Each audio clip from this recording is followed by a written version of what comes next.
gimmick-gimmicknya Iran yang dibawa ke ke pesta bola dunia ini, dari pemainnya sekitar 100 tas gitu, juga ada tas juga, ada boneka juga dibawa sama dia.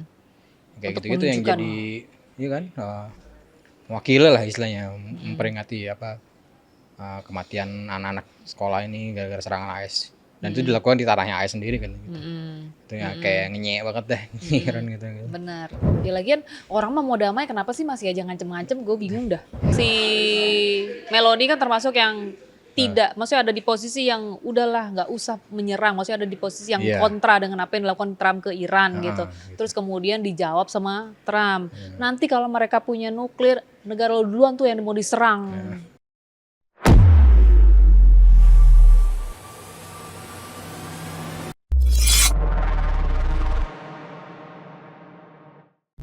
Video ini dibuat bukan untuk menyudutkan siapapun, serta diolah berdasarkan fakta dan data. Jika ada yang merasa tersudutkan, silakan tonton kembali videonya dengan seksama. Halo, selamat datang di Lambe Politik bersama saya dan dia. Udah nggak usah sebut nama deh ya. Nanti baca aja. Nanti baca aja gitu. Nah sekarang kita mau ngomongin apa nih Jar? Karena kalau penonton Lambe Politik ngeliat mukanya kita doang nih, mukanya kita udah pasti nggak jauh-jauh dari Iran. Nggak jauh-jauh dari internasional gitu ya, nggak jauh-jauh dari itu. Yang ramai apa ya? Pesta bola dunia. Pesta bola dunia, betul. Ini benar-benar udah 2 minggu berjalan, hype-nya lagi gila-gila banget nih. Malah tambah naik ya. Bukan dari segi di pertandingannya aja, tapi dari yang politik-politiknya juga. Betul, dari tensi-tensinya juga hype juga ya. Tapi sejauh ini dari 2 minggu ini untungnya Iran tidak mengecewakan. Asik. Iran tidak mengecewakan. Iran bener-bener resilience banget pemainnya. Masih bisa ngasih perlawanan. Iya. Bener. Ya, walaupun banyak tekanan. Iya, tekanannya dikasih visa cuman buat masuk doang, nggak buat stay gitu kan sama AS. Terus ujung-ujungnya pasti dia cuma tinggal di Meksiko buat latihan, tinggal terus pertandingan tetap di AS gitu kan. Yang bikin ya kita nggak pikir ternyata fisiknya masih kuat ya. Fisiknya masih kuat. Masih bisa ngelawan lah gitu. Masih bisa. Walaupun sebenarnya sih menurut gue capek ya, karena dia udah udah 2 kali pertandingan ya. 2 pertandingan. Ya. Pokoknya gue nggak tahu nih kalau salah, mohon maaf ya. 2 atau 3 kali pertandingan, cuma sampai sekarang kayaknya sih. Tapi maksud gue tuh pasti mempengaruhi stamina sih. Iya. Lo harus bolak-balik domar damir gitu kan. Lo lagi latihan. Bukan tempat yang deket dah itu. Iya, lumayan takes time. Makanya kan tetap aja fisik di pemain juga pasti pengaruh lah ya. Tapi nih sekarang nih kayaknya ada kelonggaran nih dari pemerintah Amerika Serikat. Nanti kan hari Sabtu ini kan pertandingan terakhir ya untuk masuk ke knockout nih, untuk masuk ke round 32 lawan Mesir. Nah 2 hari, jadi sekarang tuh udah dikasih buat Iran dan pemainnya, dan sebenarnya untuk bisa ada di kayaknya stadionnya ada di Seattle ya menurut gue. Seingat gue ya ada di Seattle. Jadi 2 hari udah boleh ada di situ. 2 hari sebelum pertandingan. Biasanya kan nggak boleh kan? Kemarin kan nggak boleh. Nah sekarang udah ada kelonggaran nih. Ya, harusnya dikasih lah. Baik, ya. Bener. Mentang-mentang udah ada gencatan. Gue nggak tahu Iran damai. Lolos nggak ya ke knockout? Belum kan? Nanti lawan Mesir dulu. Tapi dulu. Berat sih menurut gue. Ya paling nggak masih bisa kasih perlawanan. Iya, dia kalau kalah. Kalau seimbang nih susah. Ya mendingan kalau istilah gue ya, kalau dia nggak menang, dia harus menang tuh seenggaknya biar dapat poin untuk runner ya. Runner grup. Iya, runner up gitu. Ya masih usaha lah maksudnya. Tapi Mesir yang puncak klasemen nih. Apanya? Yang di grupnya Mesir yang ada di posisi 1 puncak klasemennya. Pasti lolos sih Mesir kalau dia kan. Poin udah. Ya. Ini. Tapi yang gue perhatiin itu gimmick-gimmicknya Iran yang dibawa ke pesta bola dunia ini, dari pemainnya. Kalau masuk ke lapangan kelihatan kok foto bareng dulu sama lawan gitu. Dia bawa boneka gitu kan, bawa tas-tas yang menunjukkan bukan menunjukkan tapi kayak memperlihatkan kalau itu istilahnya kayak mewakili penderitaan yang mereka alami. Ini ingat kan waktu pertama kali AS nyerang Iran itu yang kena Sekolah ya. Nah, Heeh. itu dari itu. Mm-mm. Tuh dibawa sekitar 100 tas gitu. Tuh Mm. juga ada tas juga, Betul. ada boneka juga dibawa sama dia. Mm-mm. Kayak Untuk gitu-gitu yang menunjukkan. jadi iya kan mewakili lah istilahnya memperingati kematian anak-anak sekolah ini gara-gara serangan AS. Dan itu dilakukan di tanahnya AS sendiri kan gitu. Mm-mm. Itu ya kayak ngenyek banget deh Iran gitu. Benar. Tuh, ngenyek apa ngenyek tuh ya gue lupa. Ngenyek apa ya? Nggak tahu Nyela gua. AS banget lah itu. Heeh. Nyentil AS lah gitu. Iya. Tuh, ya. Nggak tahu ya berasa apa enggak, tapi kalau tapi Biasa itu aja. cukup ramai sih. Iya. Ya kan? Itu tuh menurut gua lumayan makjub gitu ya. Terus dilakuin di tanahnya AS sendiri kan. Mm-mm. Terus juga beberapa kali pemain Iran diwawancara out of topic dari pertandingan gitu. Jadi Oh gitu. jadi yang dibahas tuh soal perang Iran gitu apa. Dan mereka tetap jawabnya profesional. Ini soal pertandingan sepak bola bukannya perang apa Iran. Ini mereka banyak yang kayak gitu juga sih. Oke juga. Jadi Iya sih. Lagi ngapain sih mikirin itu ya. nanya-nanya perang? Emang kadang-kadang tuh wartawan-wartawan emang suka gitu ya. Situ kan wartawan ya kan. Ya kadang-kadang suka aja gitu kan. Ada kalau ada kesempatan, ada peluang tanyain, dijawab syukur, nggak dijawab juga ya udah gitu ya. Gimana ya lagi menarik ya, lu bertanding di tanah musuh dalam peperangan gitu kan ya. Tanah tempat lu berkonflik Iya, gitu kan. ya udah ini kesempatan mereka juga buat unjuk gigi lah gitu. Dan sampai sekarang juga kalau dilihat-lihat Donald Trump belum pernah ada nonton ya, belum pernah sama sekalipun nonton pesta bola dunia. Pesta bola dunia 2026 gitu gitu. Ya berapa kali sih gue liat dia malah ngurusin ini ya, malah perundingan Iran. Ya politiknya lah ya, bukan soal itu dia nggak tahu ya, mungkin nggak terlalu nggak terlalu ngedukung timnas AS. Dia kan juga nggak terlalu ngerti juga kali ya. Malah kayaknya tuh yang terakhir update-nya tuh dia justru lagi sibuknya mau 4th of July. Itu 250 tahun. 250 tahun itu yang lagi sibukan fokus dia sekarang. Jadi pesta bola dunia ini nggak jadi ini dia. Nggak di pikiran dia lah begitu.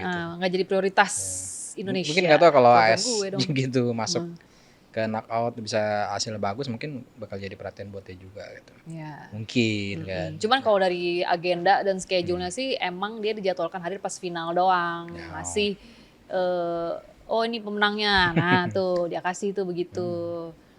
Sebelum itu sih enggak. Ya. Bakal bagus sih kalau misalnya Iran di final sih. Waduh. Seru tuh kayaknya tuh. Iran di final. Waduh, gua enggak setuju kalau itu. Kalau di final kejauhan, kalau di final menurut gua. Tapi agak-agak susah sih emang dia pertandingan. Susah. Cuma nih kalau misalkan mau ngomongin pesta bola dunia lagi kan, ini kan Iran juga kan berharap untuk pertama kali dalam sejarah dia untuk bisa masuk ke babak gugur, fase gugur itu kan. Biasanya kan cuma kalah selalu di penyisihan di grup itu. Ini. 2002 yang di Qatar juga sama 2022 soalnya. Ya. 2022 ya. 2022 yang di Qatar juga sama, nggak lolos ke babak berikutnya. Kalah sama siapa? Amerika. Ya itu Amerika. Itu satu grup kan itu ya waktu itu. Makanya ya kesempatan sebenarnya sekarang sih, cuman ya lawan-lawan juga kuat juga. Gitu. Oh iya emang. Jadi aja nggak tahu deh lolos apa nggak. Maksudnya lawan Mesir juga kan belum pernah juga pengen sama-sama masuk juga gitu. Cuman ya di Mesir pemainnya 1-2 bintang semua. Maksudnya pemainnya ada yang bintang-bintang gitu ketimbang pemain Iran. Dan Mesir gak ada gangguan geopolitik. Iya, mereka dalam kondisi yang aman fit. Situ-situ aja gitu tanding. Kalau Iran kan gangguannya banyak yang lokasi segala macem, sampai staffnya juga dilarang masuk juga kan. Ya, itu mungkin gak kelihatan berpengaruh, tapi tetap buat mental pemain pasti kena juga lah, pengaruh juga. Iya. Tapi ngomong soal Iran kan udah ada nih kan kesepakatan damai ya. Ya kan? Kesepakatan damai sementara. Terus sekarang Selat Hormuz juga udah dibuka. Iya. Ya kan? Gimana nih ya update kapal kita? Kapal gua. Kalau yang gue baca sih dari rilisnya Pertamina Shipping ya, PIA itu tanggal Kamis tanggal berapa ya? 25 Sekarang ya? tanggal 26 ya? 26 Berarti 25 Juni lah sih. Kemarin. Kalau kita naikin beritanya itu kemarin. Ya udah bisa keluar sih ininya. Oh gitu, Dengan oke. bantuan Kemlu juga gitu. Dalam arah gitu. Kan sebelumnya juga waktu hari Senin apa Selasa berapa tuh? 22 ya, 23 ya itu. Itu. Kan disebutin juga ada 31 kapal yang keluar dari Hormuz. Hormuz. Nah, Itu yang sempat ketahan tuh, puluhan kapal itu. iya itu ya. Oh Sempat gitu. ketahan itu. Berarti dari mana-mana aja kan? Iya bukan kita. Tapi ada masalah lagi ya kan ininya ditutup lagi kan? Sekarang ini? Tinggal hari ini sekarang 26 Juni ya. Ditutup gara-gara ya ada serangan dari IRGC ke kapal yang Iran. di Hormuz. Nah, soalnya Sorry, kok gara- IRGC Iran sih? iya, gara-gara revolusi itu nyerang gara-gara kapal yang melintas itu bukan lewat daerah dia tapi lewat bagian Oman. Oh Ya, jadi. tuh. Jadi mereka nggak setuju soalnya kan buat Iran itu Hormuz itu ya mereka yang apa? Yang operasikan gitu loh ya. Gitu. Nah, biar Oman juga di situ juga ada tapi yang vokal poinnya tetap di Iran gitu ya. Dari situ. Ini yang dia katanya nyerang kapal Singapura ya? Gua nggak tahu kapal Singapura apa tapi baru itu. Karena dia bete gitu kan, karena Iran bete, maksudnya lewat tanpa izin atau mungkin tanpa ada permit kali ya. Ya. Kalau yang gue baca tulis tadi itu gara-gara itu kapal lewat wilayah daerahnya Oman katanya. Oh gitu. Ya, Itu harusnya nggak boleh. Singapura. Mungkin ya. Masalah Nggak dikasih tahu tuh kapalnya dari kapal mana. bendera mana gitu ya. Iya, ininya. Terus gara-gara itu juga yang lembaga maritim internasional PBB batal buat evakuasi sekitar 11.000 pelaut yang kejebak di Hormuz. Jadi nggak jadi dievakuasi deh tuh katanya.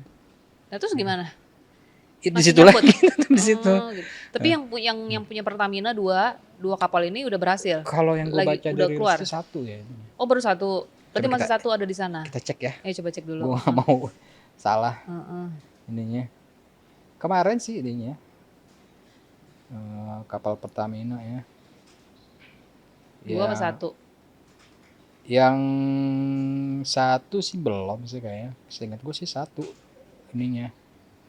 Harusnya bisa ini nyampe. Iya. Masih satu. Gamsunoro apa? Iya namanya kayak nama-nama ini. Iya kayak gitu-gitulah. Nama-nama kearifan lokal ya. Gamsunoro. Melintasi titik kritis Plat Hormuz Rabu 24 Juni. Oh berarti baru satu benar. Baru satu. Iya begitu. Berarti masih sisa satu ya. Masih satu lagi nih. Jadi masih 16 jam lagi buat nempuh titik aman dari situ. Hah? Ada di situ. Enggak, tunggu dari hari Rabu kan udah keluar tuh. Berarti 16 jam dari hari Rabu. Dari titiknya Hormuz keluar lagi ke titik aman benar-benar amanan masih 16 jam lagi. Oh gitu. Berarti harusnya udah di titik aman dong. Kan dia udah keluar dari hari Rabu kan. Harusnya ya. Ini kan udah Jumat nih. Asumsi kita. Asumsi kita harusnya udah di titik aman ya. Tapi itu kosong apa ada isinya sih? Gue lupa deh. Seingat gue ada kayaknya. Ada isinya ya. Rata-rata yang kejebak di situ emang ada isinya. Oh oke. Entah itu mau kapal minyak, gas ataupun apa aja gitu isinya ya. Barang itu ada isinya gitu. Kayak gitu. Gitu ya, semoga segera ada jawabannya. Apa sih? Ya semoga kapal bisa keluar lagi satu gitu. Terus, ya harga minyak turun kan. Harga minyak turun, harga semuanya turun. Ya lega lah kita jadinya. Dikit. Kalau harga minyak turun kan berarti harga yang tidak disubsidi juga harusnya menyesuaikan ya. Mengikuti pasar. Ya kan? Tuh. Ya semoga sih. Ya tapi gimana ya bolak-balik on off gini kayaknya nggak capek apa ya gitu ya. Mana kemarin dulu sempat lihat nggak videonya yang viral yang ramai itu yang di Swiss, yang dia nggak mau foto yang dia Arakci tiba-tiba Karena cuma pergi sebentar doang kan Heeh. dia datengin PM Pakistan. Pakistan, waktu itu. heeh. Ngomong-ngomong Mau begitu tahu dia disorot dia langsung pergi. langsung pergi sebentar doang gitu kan. Mm-mm. Terus yang lain pada bingung. Termasuk si JD fansnya juga Jadi bengong. fans gitu. Terus kenapa gitu? Iya. Gak ada apa, ada apa. Itu Panik kalau tuh kayaknya. itu kalau gue jadi fans sih gue kayak Ya, gue dikerjain presiden sendiri gitu kan. Apa? Gara-gara cuitan Trump kan yang ngancem bakal mau serang lagi kalau misalnya Iran gak ngikutin negosiasi nuklirnya. iya, mereka gitu. nggak terima dengan ancaman-ancaman Nah, gitu. itu. Ya lagian orang mah mau damai kenapa sih masih aja ngancem-ngancem? Gue bingung dah. Tapi gue bingung gue sama Trump ini. Kan mau Udah damai lagi- damai aja gitu, fokus damai gitu. Iya, kan? Kenapa harus disertai dengan ancaman? Toh dia udah ngirimin fans buat datang sebagai ketua delegasinya negosiasinya gitu. Terus lu gangguin pakai tweetan yang menurut gue yang nggak perlu gitu loh. Nah, ya jadinya kan ya udah, untung masih bisa di kan di handle lah. Iya, jadinya masih bisa dikendalikan masih lah mengendalikan lah. situasinya. Jadi balik lagi ya mungkin nggak se apa nggak kayak yang perjanjian direncanakan, awalnya, gitu. inginnya kayak gimana Tapi gitu. masih bisa Iran dibujuk buat ikut pembicaraan pertemuan damai itu. lagi gitu lah. Gitu. Mm-mm. Ya positifnya di situ aja sih sebenarnya. Dari Hormuz tadi kita lanjut ke ini deh, situasinya yang kebuka semua kalau NATO pun menurut Sekjen NATO PM Mark Rutte nih, bekas PM Belanda, dia sebut kalau Italia pun juga ikut serta dalam perang lawan Iran. Nah, itu kan itu berita kemarin Rabu 25 Juni lah tuh ya itu nih. Yang ini bikin kesel PM Italia Giorgia Meloni nih katanya kebuka-buka segala macam padahal kenyataan nggak kayak gitu kan. Kalau kata Rutte dia bilang pasukan bukan pasukan jadi senjata-senjata as lewat ke Italia buat nyerang ke Iran gitu. Padahal itu enggak. Dipakai doang pangkalan tapi itunya buat isi bahan bakar sih gitu. Oh jadi tapi Amerika pakai pangkalan militer milik Amerika sendiri yang ada di Italia gitu kan maksudnya. Gitu. Dia dengan kasih ya namanya kan ini sekutu NATO kan. Pasti dikasih lewat lah gitunya. Itu bikin Meloni marah-marah sih ke Trump juga, ke Rutte juga gitu kan. Ya, sebelumnya juga dia udah dibikin kesel sama Trump sih Meloni kan ini. Iya, soal nuklir. Nuklir juga terus sok-sok ngemis-ngemis minta foto sama Trump gitu dibilangnya kayak gitu. Oh gitu. Ya, padahal sih enggak dia bodoh amat kayak gitu. Dia kan hubungannya emang lagi jelek tuh berdua tuh sekarang. Iya emang. Itu gue kayaknya gue jadi ngenya tuh yang pas awal-awal banget Amerika berseteru sama Iran ngomongin soal nuklir ya. Terus kan si Meloni kan termasuk yang maksudnya ada di posisi yang udahlah nggak usah menyerang, maksudnya ada di posisi yang kontra dengan apa yang dilakukan Trump ke Iran gitu. Terus kemudian dijawab sama Trump, nanti kalau mereka punya nuklir negara lo duluan tuh yang mau diserang, yang kayak gitu. Terus Meloni terpancing. Nah itu gue ngenya tuh berawal dari ngenya tuh kayak ribut-ribut mereka tuh kayak kemudian jadi rame ke mendunia begitu tuh pas yang dari situ yang gue tahu. Terus kemudian Meloni bilang lah ada negara yang punya yang lebih banyak, malah itu yang justru itu yang harus lo khawatirin gitu. Iya, dibilang kayak gitu kan. Ya, itu nyentil semua negara-negara besar itu sih yang punya gitu. Makanya jadi berujung sampai sekarang ributnya Trump sama Meloni itu nggak beres-beres sih katanya. Ya maklum lah, kita maklum kan udah pada tuir-tuir ya, agak sensi mungkin kan. Trump aja udah 80 umurnya. Ya agak berkurang ya daya ingatnya ya. Jadi ya enggak udah sensi saya namanya juga kan udah makin tua. Baperan. Iya. Jadi tua kan udah sensi. Istilahnya kalau laki tambah tua tuh jadi kayak anak kecil lagi gitu. Jangan kan laki, cewek juga gitu. Yang perempuan kalau udah Tapi makin ini jelas tua, banget sih kan kecilnya kayak minta ampun deh gue ngeliatin. Yang mana yang Trump? Si Trump ini gitu kayak ya nggak jelas ya. Kadang ia damai, kadang ini awan ya. Masih agak ini ya. Linglung ya. Linglung ya, lebih ke linglungnya itu. Ya nggak sih? Ya mungkin ya karena dia kadang-kadang suka berapi-api gitu ya, menggebu-gebu gitu. Terus Apa lagi ya? Dari rute itu apa lagi ya? Dari rute kita mau terbang lagi Kemana? ke Venezuela aja yuk. Venezuela. Heeh. Musuhnya Trump di Gado-gado awalnya banget. ya. Waktu masih Maduro ya. Waktu masih Maduro musuhnya Trump. Terus sekarang juga nggak musuh lagi sih. Cuman kosong aja. Kosong terus. Vacuum of power. uh, Enggak sih, udah ada kok. udah ada yang pemerintahannya. presiden pelaksana tugas presidennya. Iya, heeh. Saya perempuan nih gue. Gue juga lupa namanya. Gempa kembar. Iya benar. Kembar yang kemarin itu.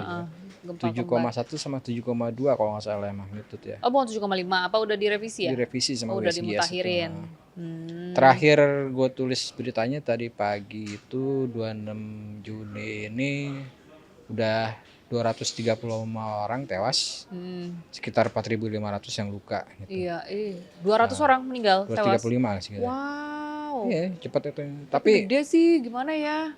Mana Kalau- dangkal lagi kedalamannya. Iya, media sono malah nyebutinnya bisa sampai 1.000 atau bahkan ada yang bilang sampai 11.000 meninggal gitu. Gokil. Makanya, tapi kalau lihat foto-fotonya Parah sih ya. parah.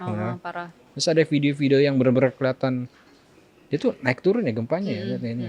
Goyangannya itu.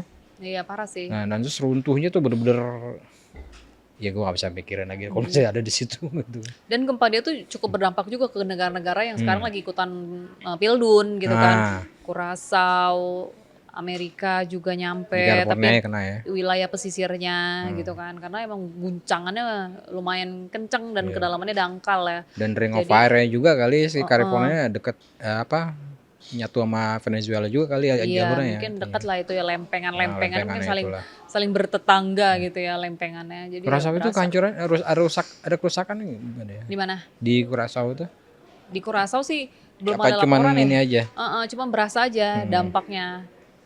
Mungkin dapat juga kali peringatan tsunami-nya menurut gue nyampe. Iya. Peringatan tsunami itu nyampe ke Kurasau, ke Puerto Rico, ke Pulau-Pulau Aruba yang gitu-gitu tuh nyampe. Pokoknya ke negara-negara yang berdekatan dengan laut lah. Pesisir-pesisir gitu. Gue gak tahu apakah Jepang juga terpengaruh juga, soal kemarin juga Jepang juga gempa juga Gempa. kan. Ini gempa beruntun loh. Iya, dan Gempa di negara-negara. kekuatannya hampir sama tuh 7 magnitudo semua tuh rata-rata tuh itunya. Mulai dari mana? Dari Filipina. Venezuela, apa? Filipina ya? Filipina kan sebelumnya gempa besar. Filipina pertama dulu kan ya. Filipina. Terus Terus ke Jepang. Jepang tuh beberapa kali, terus kemarin Venezuela. Sekarang Venezuela. Terus balik lagi Jepang lagi kemarin dua. Itu tuh rata-rata 7. Ada apa nih dengan kerak bumi kita? Kita nggak tahu Apa ya. yang ada di bawah bumi kita? Bahasa itu sih pelepasan energi bumi di pelempengan itu aja kali. Itu yang kita Tapi tahu. Venezuela itu emang gokil ya karena rentangnya itu deket gitu, cuman berapa second terus kemudian datang lagi gempa keduanya, gempa susulan itu datang lagi. Ya. Dan itu waktu itu pernah kejadian yang di Turki kan, Turki sama iya. Suriah Itu yang tuh gempa parah besar di itu, situ. tapi dia masih ada jarak, hitungan jam. Iya tuh sejauh ya. Masih ada berentang jarak walaupun sama-sama besar. Nah ini Venezuela ini nggak ada hitungan jam. Dia benar-benar nggak ada persiapan juga Baru pasti lah gitu. terus stop, mulai lagi. Aduh. Tapi yang di Turki Goyang itu nggak kan sih? ya jadi ke Turki deh. Ngeliatin juga gue ngeliatin video di Turki itu yang apartemen jatuh runtuh. Nanti Venezuela juga sama kayak begitu. Iya. Langsung kayak Ada begitu kan. ada videonya, tapi gue nggak ngeliat semua sih. Cuman gue ngeliat yang bener-bener udah luluh lantak, udah jatuh ke bawah gitu rumahnya. Ya karena guncangannya segede gitu, Kenceng ya gimana banget. enggak. Terus juga tapi ya negara-negara udah siap kebantu kayak AS yang Oh ini iya. kan si Trump juga nyatain juga apa Akan buat turun ngebantu tangan ya. turun tangan juga. Jepang juga malah mau ngebantuin juga. Tapi yang udah siap jalan sih bantuan dari PBB nih tadi. Mereka juga ada siapin obat-obatan lah segala macam. Bantuan, makanan udah diterbangin ke Venezuela itu sama dia. Tapi apakah kita juga harus waspada ya sebagai negara dengan Ring of Fire, dengan kawasan pegunungan, apalagi pegunungan api gitu-gitu. Kalau menurut gue pribadi Rentan. sih emang sudah harusnya waspada sih, nggak bisa dianggap remeh ini. Ya meskipun gempa tuh nggak bisa diprediksi ya, jaya-jaya. Gitu kan, Ini tetap prediksi aja jaya-jaya. Ih, ya Allah. Terus bercanda bapak-bapak. Itu tetap aja kan namanya waspada tetap harus ada. Persiapan-persiapan tetap harus ada gitu. Dan ya kita kan lebih baik waspada daripada udah ngalamin Jadi korban. gitu kan gitu. Iya betul. Eh, Ya semoga udah ada mitigasi ya. Maksudnya ini jadi sebagai pertanda gitu dari apa yang terjadi di negara-negara, apalagi Filipina kan lumayan dekat jaraknya sama kita. Deket gitu. Gitu. Jadi seenggaknya ini udah harus kasih sinyal Iya. ke kita untuk kita bisa lebih siap gitu. Dan Ring of Fire kan emang kalau dilihat emang nyambung semua ya. Intinya. Ya harusnya nggak bisa, ya jangan kita remehkan lah gitu istilahnya gitu. Filipina Waspada kenceng banget aja lagi gitu. waktu itu ya. Ada lu sempat lihat videonya yang Filipina? Kenceng banget. Kenceng Gue banget. ngeliat itunya ya. Gue gak ngebayang sih kalau gue ada di situ Tapi ya. gue lihat satu gedung yang ini parah banget sampai bener-bener kayak gitu hancur gitu. Iya emang kehancurannya hampir sama kayak Venezuela ya itunya. Iya. Itu. Cuman kesian. Oh gue lihat yang ini yang gedungnya tuh goyang-goyang terus jatuh ininya panelnya itu. Ngeletek-ngeletek ya? Iya ngeletek itu. Ini gila juga. Nember. Iya. Ya udah deh. Gitu. Nextnya nih yang nextnya nih nanti yang lo tunggu apa? Gue pengen nunggu pertandingan Mesir Iran sih. Gue berharap Iran bisa lolos ke babak 32 besar Pildun. Iya. Lumayan jadi sejarah. Jadi maksud gue walaupun mereka lagi tersiksa lahir batin kayak begini kan negaranya penuh dengan tekanan, penuh dengan sanksi, seenggaknya ada berita baik, ada kabar gembira gitu. Jadi Pildun, di Pildun ini maksud gue adalah rekornya menciptakan satu rekor, Paling menciptakan satu nggak sejarah. dapat poin ya. Iya. Dapat poinnya gitu. Menciptakan satu Jadi- sejarah bisa lolos ke babak fase iya. gugur gitu. Itu 32 juga besar. sih ya. Ya kalau kita lihat dari kondisinya timnasnya Iran juga kan dikerjain segala macam gitu kan masih bisa ngasih perlawanan sih oke juga ya. Apalagi minggu depan bakal ada pemakaman ini kan. Ayatollah Ali Khamenei itu kan ya. Ya mungkin ini bisa jadi satu penghormatan lah dari timnas Iran buat Ali Khamenei gitu kan. Wah cakep banget bahasa lo. Iya kan? Asik. Jadi lolos ke babak 32 besar jadi berita baik untuk negaranya gitu kan. Ya, berkah lah Apalagi- gitunya. Betul. Bagi mau pemakaman Ayatullahnya. Iya. Ya terlebih lagi kan rekan kita bakal kesana tuh ngeliput gitu kan. Iya benar. Biar kelihatan Udah dapet undangannya ya. ya biar ngeliatin euforianya lah gitu. Pasti Paling ramai enggak banget tuh. euforianya timnas Iran sama hikmatnya pemakaman dari Ayatollah Ali Khamenei gitu lah bisa kerekam lah sama kita gitu. Gitulah. Oke, semuanya penonton Lawe Politik. Kalau misalkan ada mau komen-komen, tetap seperti biasa. Jangan lupa tulis di kolom komentar di bawah ya. Misalkan punya ide apa aja. Oke, sampai ketemu di lain kesempatan episode berikutnya. Dah. Bye.